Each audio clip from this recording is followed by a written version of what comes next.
నమస్తే గురుగారు. నమస్కారం అమ్మా.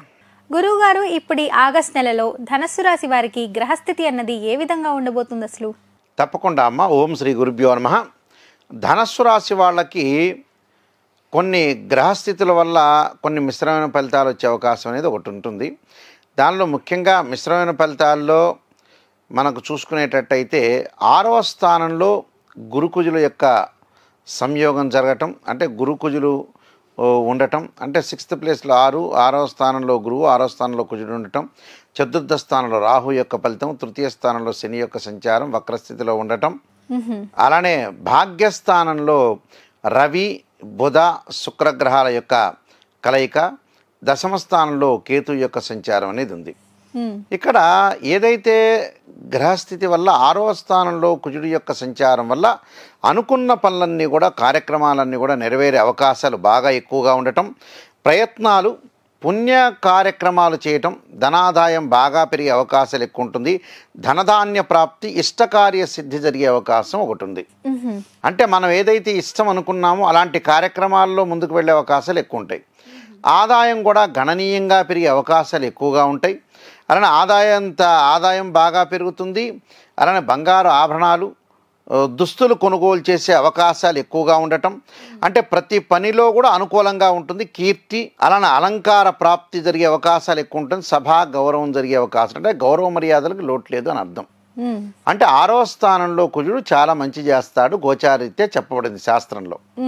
తర్వాత ఇక్కడ మనకి ఇక మిగతా గ్రహాలని మనం పరిశీలన చేసామనుకోండి, మిగతా గ్రహాలంటే చతుర్థ స్థానంలో ఏదైతే రాహు యొక్క సంచారం వల్ల తల్లి యొక్క ఆరోగ్యాన్ని, వాహనాల మీద వెళ్ళేటప్పుడు కొంత శ్రద్ధ పెట్టడము, అలానే విద్యార్థులు కొంత ఏకాగ్రత అనేది కోల్పోకుండా ఉండాలి. ఏకాగ్రతతోటి చదువుకోవటం అనేది చాలా ఇంపార్టెంట్ ఇందులో.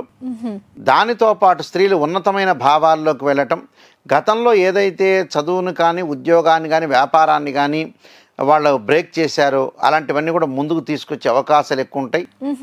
అలానే శని యొక్క ప్రభావం, శని వక్రస్థితిలో ఉంటాడు. 3వ స్థానంలో ఉంటే మంచివాడే, అది 2వ స్థానం యొక్క ఫలితాలు పడే అవకాశాలు ఎక్కువ ఉంటాయి. కాబట్టి కొన్ని చిన్న ఆటంకాలు కలిగే అవకాశాలు ఉంటాయి. ఆటంకాలు తట్టుకొని నిలబడాలి. ఒకరు జాప్యం జరుగుతుంది, అంటే కాలయాపన జరిగే అవకాశాలు ఎక్కువగా ఉంటాయి. ఆ కాలయాపన లేకుండా ముందుకు వెళ్ళటం అనేది చాలా మంచిది. అలానే ఇక్కడ వీరికి 6వ స్థానంలో గురువు ఉన్నాడు. 6వ స్థానంలో గురువు ఉంటే ఎలాంటి ఫలితాన్ని ఇస్తాడు అని అంటే, కొంత శుభకార్యక్రమాలకు డబ్బులు ఖర్చు చేసే అవకాశాలు ఎక్కువగా ఉంటాయి. అంటే విందులు, వినోదాలు, పిల్లల యొక్క పెళ్ళిళ్ళు, ఖర్చులు, పిల్లల యొక్క చదువులు, గృహ నిర్మాణం చేపట్టేబడే అవకాశాలు, అంటే డబ్బు వస్తుంది, ఆదాయం పెరుగుతుంది. ఆదాయం ఎలా పెరుగుతుంది? కుజుడి వల్ల ఆదాయం పెరుగుతుంది, గురువు వల్ల కొంత ఖర్చు అవుతుంది. ఎందుకు ఖర్చు అవుతుంది అంటే, గురువు 6వ స్థానంలో మంచివాడు కాదు. నిజం చెప్పాలంటే మంచివాడు కాదు కాబట్టి ఎసెట్స్ రూపంలో మారిపోతుంది.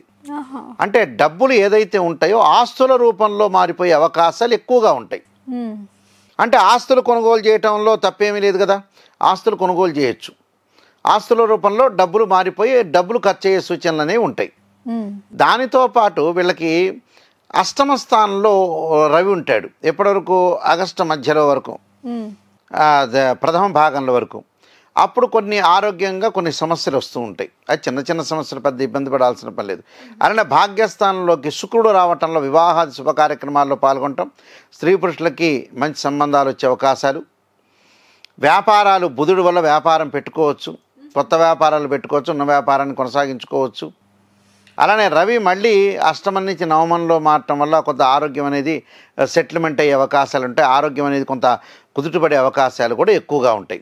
అంటే ఇవన్నీ చూసుకోవాలి, అన్నీ కూడా గ్రహస్థితి విషయంలో మనం ఆలోచన చేయాలి. అలానే దశమ స్థానంలో కేతు వల్ల కూడా కొంత అనుకూలమైన, అంటే విదేశాలకు వెళ్ళే అవకాశాలు ఎక్కువగా ఉంటాయి. అంటే విదేశాలకు ప్రణాళికలు చేయటం కానీ, విదేశాలకు వెళ్ళే అవకాశాలు కానీ మెండుగా ఉండే అవకాశాలు ఎక్కువ ఉంటాయి. అంటే ఇవన్నీ కూడా మనం చాలా ఇంపార్టెంట్గా తీసుకునే ముందుకు వెళ్ళాలి. అంటే ఇలాంటి ఫలితాలన్నీ కూడా మనం చూసుకొని చాలా జాగ్రత్తగా ఆలోచన చేసుకొని ముందుకు వెళ్తే, అంటే అసత్య ప్రచారం బాగా ఎక్కువగా ఉంటుంది వీళ్ళ మీద. అంటే అనవసరంగా ఓర్వలేని వాళ్ళు ఉంటారు. ఓర్వలేని వాళ్ళు ఉన్నారు అంటే మనం ఎదుగుదల అయినట్టే అర్థం. ఎదుటివాడు మన మీద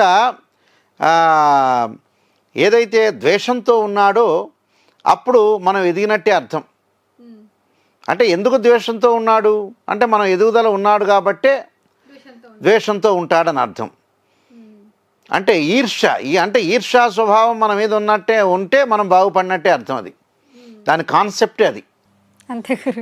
అలాగా సహ ఉద్యోగుల యొక్క మద్దతు వీళ్ళకి, అలానే స్థానం అనేది వీళ్ళ యొక్క స్థానం ఆఫీసులో బలోపేతం కావటం, వ్యాపారం ఆఫీసుల్లో పనులలో విజయం సాధించే అవకాశం, అలానే అన్నదమ్ముల మధ్యలో సఖ్యత, ప్రేమ అనురాగాలు, స్నేహితుల వల్ల పూర్తి సహకారం లభించే అవకాశాలు, పెండింగ్లో ఉన్న పనులు కొంత లేట్ అయినా కూడా పనులు పూర్తి కావటం, ఈ సమయానికి కష్టానికి తగ్గ ఫలితం వచ్చే అవకాశాలు ఒకటి ఉంటుంది.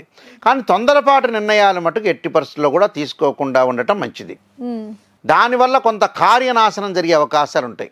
అంటే గొడవలు, తగాదాలు, నిందలు, అభాండాలు, అబద్ధాలు, మనస్పర్ధలు ఇవన్నీ ఉండకుండా ప్రశాంతమైన వాతావరణంతో ఉండాలి.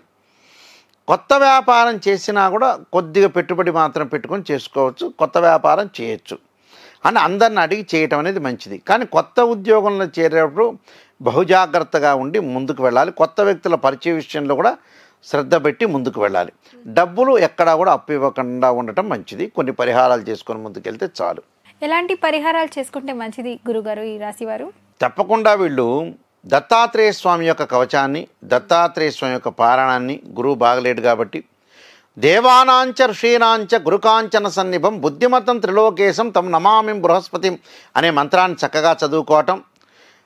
దానితో పాటు వీళ్ళు ఓం యక్షాయ కుబేరాయ వైశ్రవణాయ ధనధాన్యాధిపతే ధనం ధాన్యం సమృద్ధిపే దేహిమే దాపై స్వాహ అనే మంత్రాన్ని చక్కగా మరి గురువారం పూట ఈ 2 మంత్రాలు చదవటం వల్ల మంజరి అవకాశం ఖచ్చితంగా ఉంటుంది.